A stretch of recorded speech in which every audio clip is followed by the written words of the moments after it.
Chapter 1.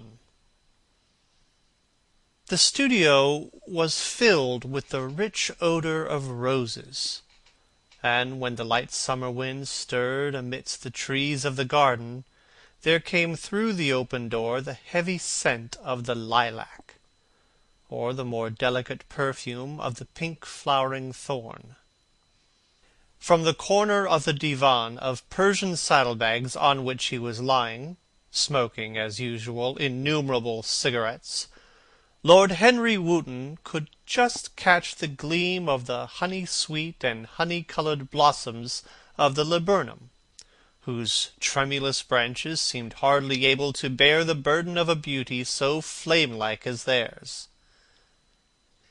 And now and then the fantastic shadows of birds in flight flitted across the long tussore silk curtains that were stretched in front of the huge window, producing a kind of momentary Japanese effect, and making him think of those pallid jade-faced painters who, in an art that is necessarily immobile, seek to convey the sense of swiftness and motion.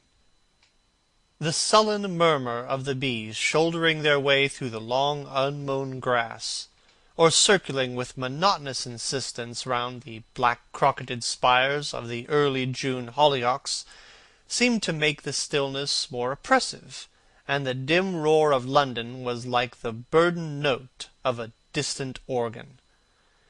In the centre of the room, clamped to an upright easel, stood the full-length portrait of a young man of extraordinary personal beauty, and in front of it, some little distance away, was sitting the artist himself, Basil Hallward, whose sudden disappearance some years ago caused, at the time, some public excitement, and gave rise to so many strange conjectures.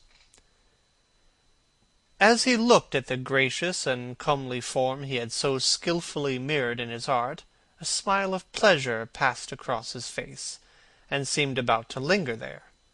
But he suddenly started up, and, closing his eyes, placed his fingers upon the lids, as though he sought to imprison within his brain some curious dream, from which he feared he might awake. "It is your best work, Basil, the best thing you have ever done," said Lord Henry languidly. "You must certainly send it next year to the Grosvenor. The Academy is too large and too vulgar. The Grosvenor is the only place." "I don't think I will send it anywhere," he answered, tossing his head back in the odd way that used to make his friends laugh at him at Oxford. "No, I won't send it anywhere." Lord Henry elevated his eyebrows, and looked at him in amazement through the thin blue wreaths of smoke that curled up in such fanciful whorls from his heavy opium-tainted cigarette. "Not send it anywhere? My dear fellow, why? Have you any reason? What odd chaps you painters are! You do anything in the world to gain a reputation. As soon as you have one, you seem to want to throw it away. It is silly of you. For there is only one thing in the world worse than being talked about, and that is not being talked about. A portrait like this would set you far above all the young men in England, and make the old men quite jealous, if old men are ever capable of any emotion." "I know you will laugh at me," he replied, "but I really can't exhibit it. I've put too much of myself into it." Lord Henry stretched his long legs out on the divan and shook with laughter. "Yes, I knew you would laugh. But it is quite true, all the same." "Too much of yourself in it? Upon my word, Basil, I didn't know you were so vain, and I really can't see any resemblance between you, with your rugged strong face and cold black hair, and this young Adonis, who looks as if he was made of ivory and rose-leaves. Why, my dear Basil, he is a Narcissus, and you— well, of course you have an intellectual expression and all that, but beauty, real beauty, ends where an intellectual expression begins. Intellect is in itself an exaggeration, and destroys the harmony of any face. The moment one sits down to think, one becomes all nose or all forehead or something horrid. Look at the successful men in any of the learned professions. How perfectly hideous they are, except, of course, in the church. But then, in the church, they don't think. A bishop keeps on saying at the age of 80 what he was told to say when he was a boy of 18, and consequently he always looks absolutely delightful. Your mysterious friend, whose name you have never told me, but whose picture really fascinates me, never thinks. I feel quite sure about that. He is a brainless, beautiful thing, who should always be here in winter when we have no flowers to look at, and always here in summer when we want something to chill our intelligence. Don't flatter yourself, Basil.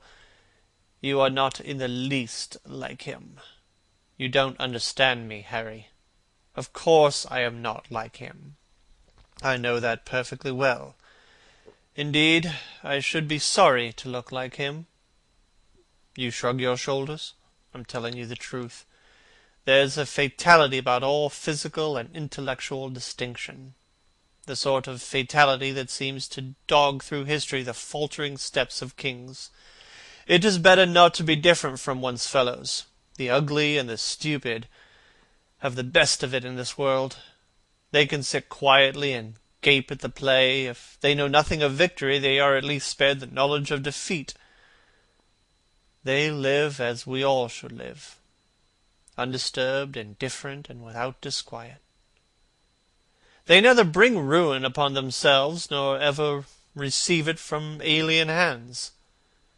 Your rank and wealth, Harry, my brains, such as they are, my fame, whatever it may be worth, Dorian Gray's good looks. We will all suffer for what the gods have given us. Suffer terribly.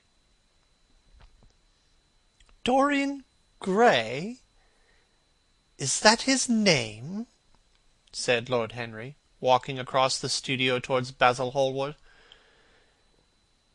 Yes, that is his name. I didn't intend to tell it to you. But why not? Oh, I can't explain. When I like people immensely, I never tell their names to anyone. It seems like surrendering a part of them. You know how I love secrecy. It is the only thing that can make modern life wonderful or mysterious to us. The commonest thing is delightful if one only hides it. When I leave town, I never tell any people where I'm going. If I did, I would lose all my pleasure. It is a silly habit, I dare say, but somehow it seems to bring a great deal of romance into one's life. I suppose you think me awfully foolish about it. Not at all, answered Lord Henry, laying his hand upon his shoulder. Not at all, my dear Basil. You seem to forget that I am married, and the one charm of marriage is that it makes a life of deception necessary for both parties. I never know where my wife is, and my wife never knows what I am doing. When we meet, we do meet occasionally, when we dine together or go down to the Duke's, we tell each other the most absurd stories with the most serious faces. My wife is very good at it, much better, in fact, than I am. She never gets confused over her dates, and I always do. But when she does find me out, she makes no row at all. I sometimes wish she would, but she merely laughs at me. I hate the way you talk about your married life, Harry, said Basil Hallward, shaking his hand off and strolling towards a door that led into the garden. I believe you are really a very good husband, but that you are thoroughly ashamed of your own virtues. You are an extraordinary fellow.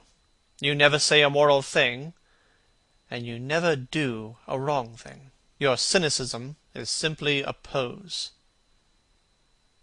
Being natural is simply a pose, and the most irritating pose I know, cried Lord Henry, laughing. And the two men went out into the garden together, and for a time they did not speak. After a long pause, Lord Henry pulled out his watch. "I'm afraid I must be going, Basil," he murmured, And before I go, I insist on your answering a question I put to you some time ago."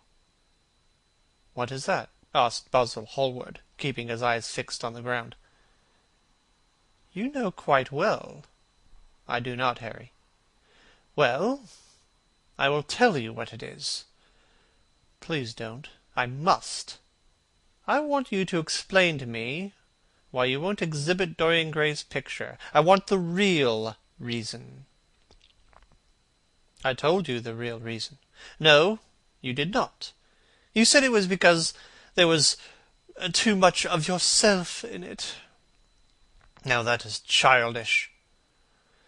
"Harry," said Basil Hallward, looking at him straight in the face, "every portrait that is painted with feeling is a portrait of the artist, not of the sitter.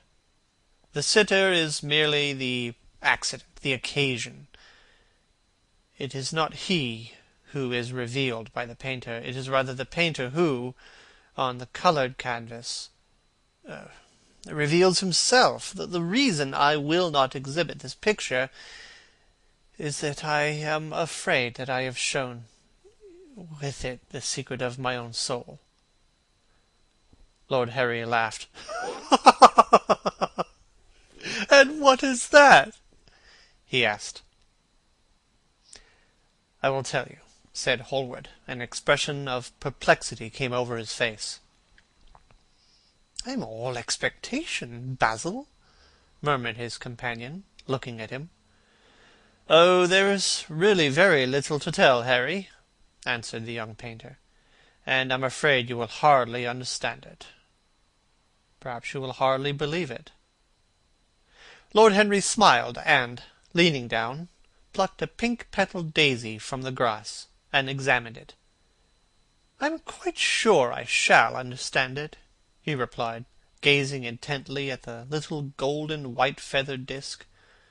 "And I can believe anything, provided that it is incredible." The wind shook some blossoms from the trees, and the heavy lilac blooms, with their clustering stars, moved to and fro in the languid air. A grasshopper began to chirp in the grass, and a long, thin dragon-fly floated by on its own brown gauze wings. Lord Henry felt as if he could hear Basil Hallward's heart beating, and wondered what was coming. "Well, this is incredible," repeated Hallward, rather bitterly. "Incredible to me at times. I don't know what it means. The story is simply this. 2 months ago I went to a crush at Lady Brandon's. You know we poor painters have to show ourselves in society from time to time, just to remind the public that we are not savages. With an evening coat and a white tie, as you once told me, anybody, even a stockbroker, can gain a reputation for being civilized.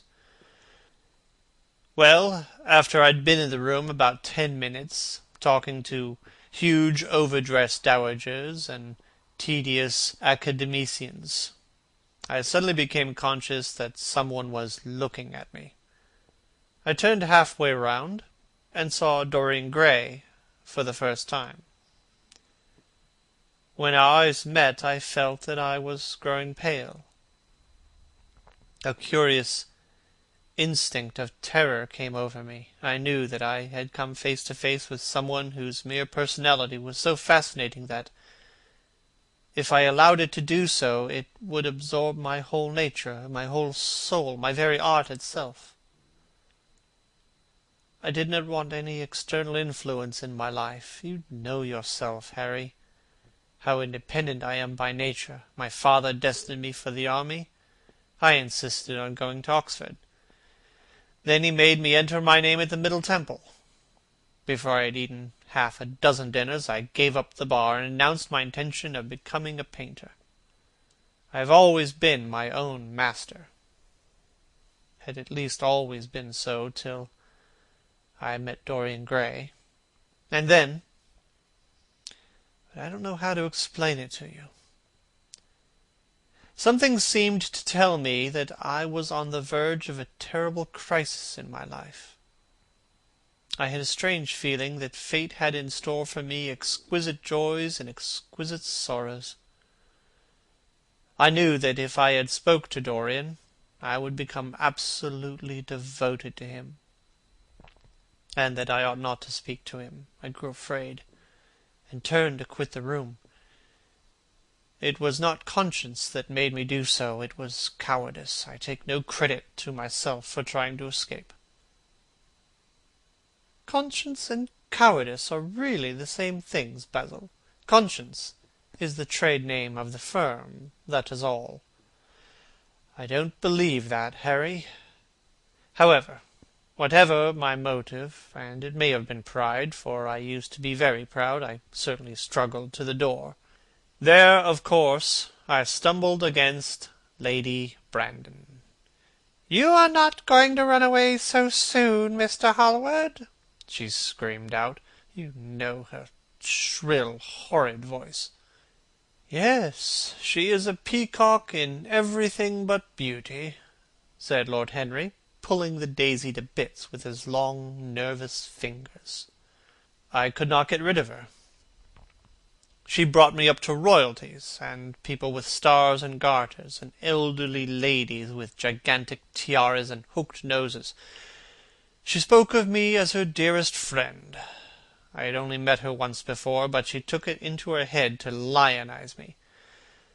I believe some picture of mine had made a great success at the time, at least had been chattered about in the penny newspapers, which is the 19th century standard of immortality. Suddenly, I found myself face to face with the young man whose personality had so strangely stirred me. We were quite close, almost touching. Our eyes met again. It was mad of me, but I asked Lady Brandon to introduce me to him. Perhaps it was not so mad after all. It was simply inevitable. We would have spoken to each other without any introduction, I am sure of that. Dorian told me so afterwards.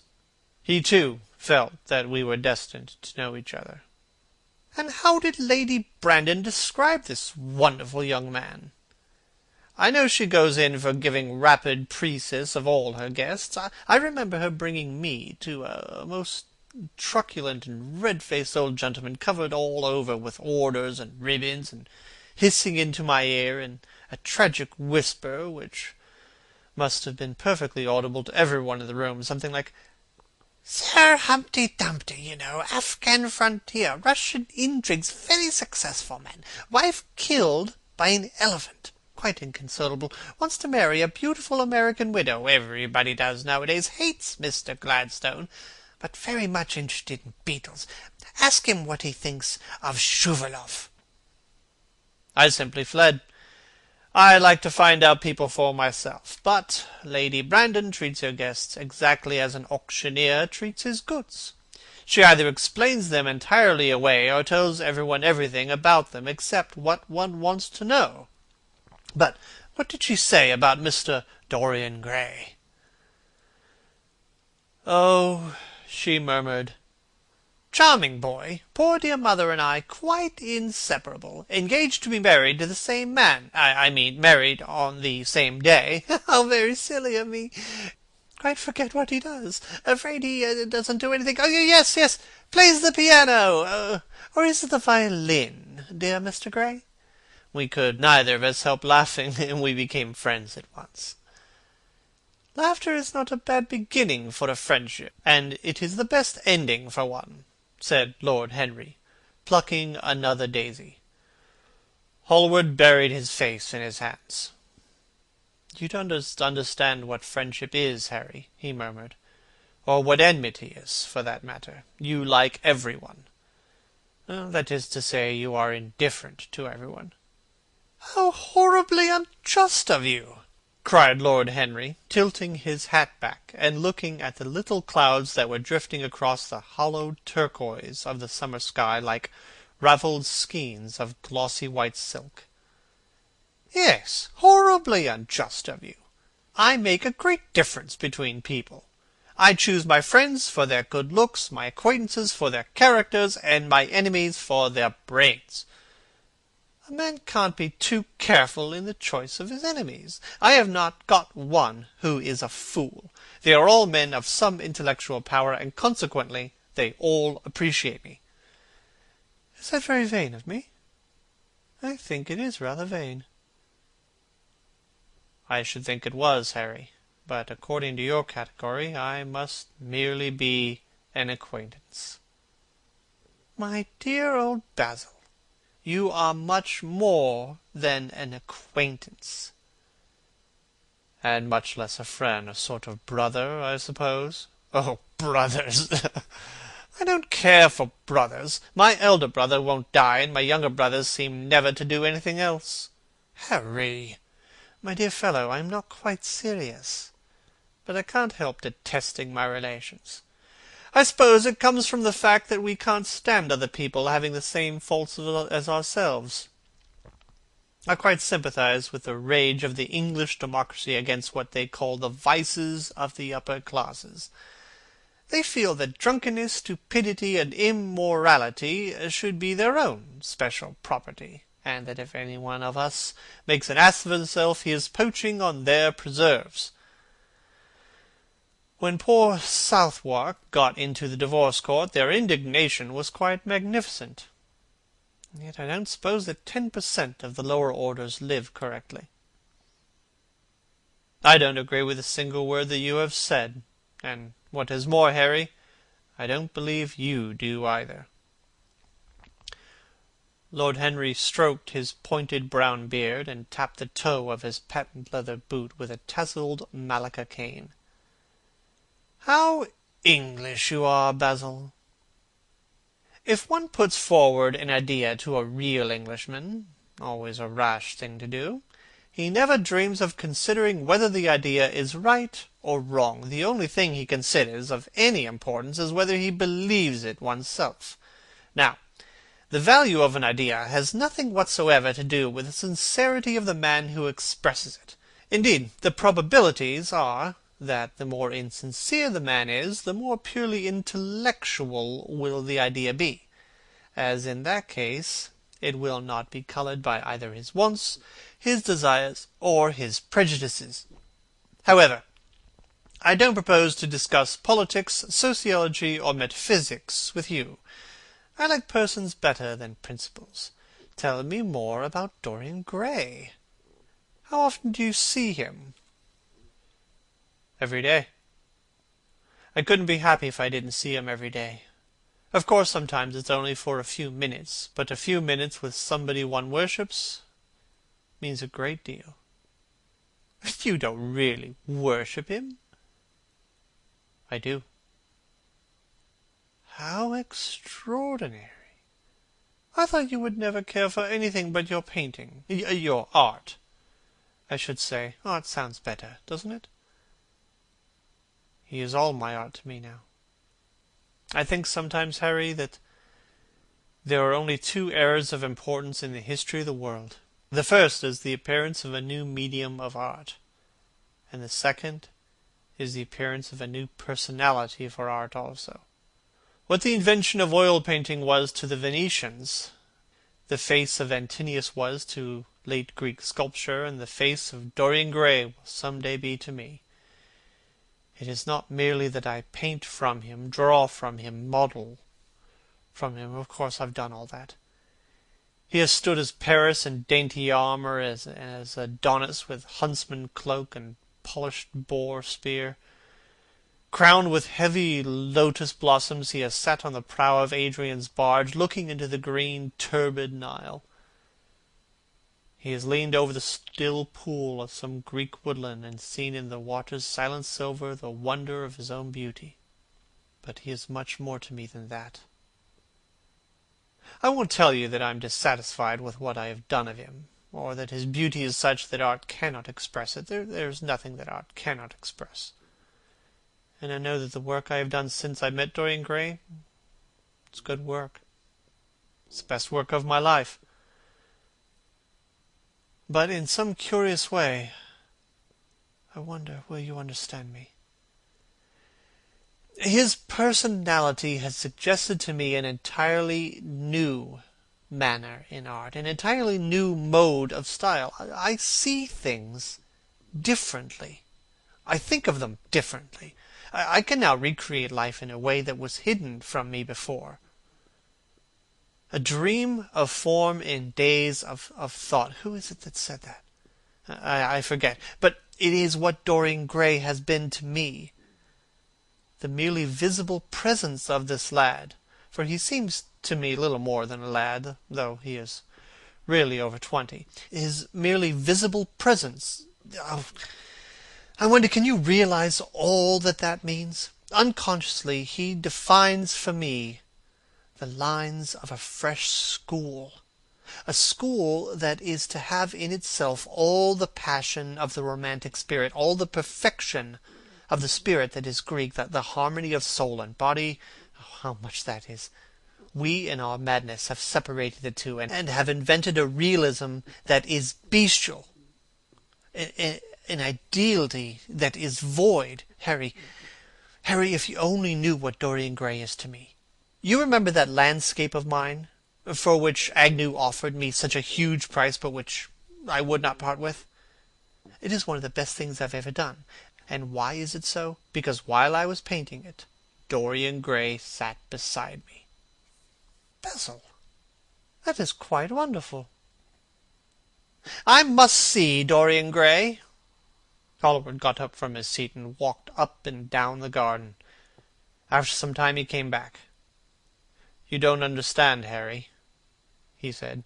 "Dorian Gray is merely to me a motive in art. He is never more present in my work than when no image of him is there. He is simply a suggestion, as I have said, of a new manner. I see him in the curves of certain lines, in the loveliness and subtleties of certain colors, that is all." "Then why won't you exhibit his portrait?" "Because I have put into it all the extraordinary romance, of which, of course, I have never dared to speak to him. He knows nothing about it. He will never know anything about it. But the world might guess it. And I will not bare my soul to their shallow, prying eyes. My heart shall never be put under their microscope. There is too much of myself in that thing, Harry, too much of myself." "Poets are not so scrupulous as you are. They know how useful passion is for publication. Nowadays, Broken Heart will run to many editions. I hate them for it.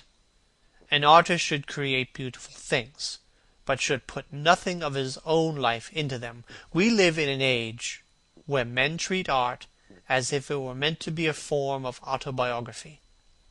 We have lost the abstract sense of beauty.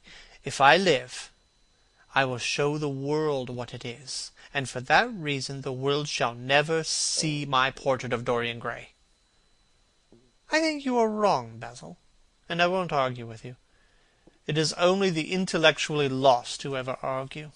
Tell me, is Dorian Gray very fond of you?" Hallward considered for a few moments. "He likes me," he answered, after a pause. "I know he likes me. Of course I flatter him dreadfully. I find a pleasure in saying things to him that I know I shall be sorry for having said. I give myself away. As a rule he is charming to me, and we walk home together from the club arm in arm, or sit in the studio and talk of 1,000 things. Now and then, however, he is horribly thoughtless, and seems to take a real delight in giving me pain.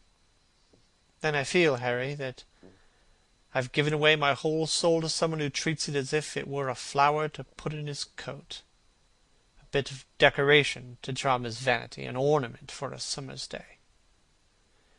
Days in summer, Basil, are apt to linger. Perhaps you will tire sooner than he will. It is a sad thing to think of, but there is no doubt that genius lasts longer than beauty. That accounts for the fact that we all take such pains to over-educate ourselves. In the wild struggle for existence, we want to have something that endures, and so we fill our minds with rubbish and facts in the silly hope of keeping our place. The thoroughly well-informed man, that is the modern ideal, and the mind of the thoroughly well-informed man is a dreadful thing. It's like a bric-a-brac shop, all monsters and dust, and everything priced above its proper value. I think you will tire first, all the same. Some day you will look at Gray, and he will seem to you to be a little out of drawing, or you won't like his tone of colour or something. You will bitterly reproach him in your own heart, seriously think that he has behaved very badly to you. Next time he calls, you will be perfectly cold and indifferent. It will be a great pity, for it will alter you. The worst of having a romance is that it leaves one so unromantic. Harry, don't talk like that. As long as I live, the personality of Dorian Gray will dominate me. You can't feel what I feel. You change too often. Oh, my dear Basil, that is exactly why I can feel it. Those who are faithful know only the pleasures of love. It is the faithless who know love's tragedies. And Lord Henry struck a light on a dainty silver case, and began to smoke a cigarette with a self-conscious and self-satisfied air, as if he had summed up life in a phrase. There was a rustle of chirping sparrows in the ivy, and the blue cloud-shadows chased themselves across the grass like swallows. How pleasant it was in the garden, and how delightful other people's emotions were. Much more delightful than their ideas. It seemed to be fascinating things in life. How pleasant it was in the garden, and how delightful other people's emotions were. Much more delightful than their ideas, it seemed to him. One's own soul, and the passions of one's friends, those were the fascinating things in life. He thought with pleasure of the tedious luncheon that he had missed by staying so long with Basil Hallward. Had he gone to his aunt's, he would have been sure to meet Lord Goodbody there, and the whole conversation would have been about the housing of the poor, and the necessity of model lodging-houses. It was charming to have escaped all that. As he thought of his aunt, an idea seemed to strike him. He turned to Hallward and said, "My dear fellow, I've just remembered." "Remembered what, Harry?" "Where I heard the name of Dorian Gray."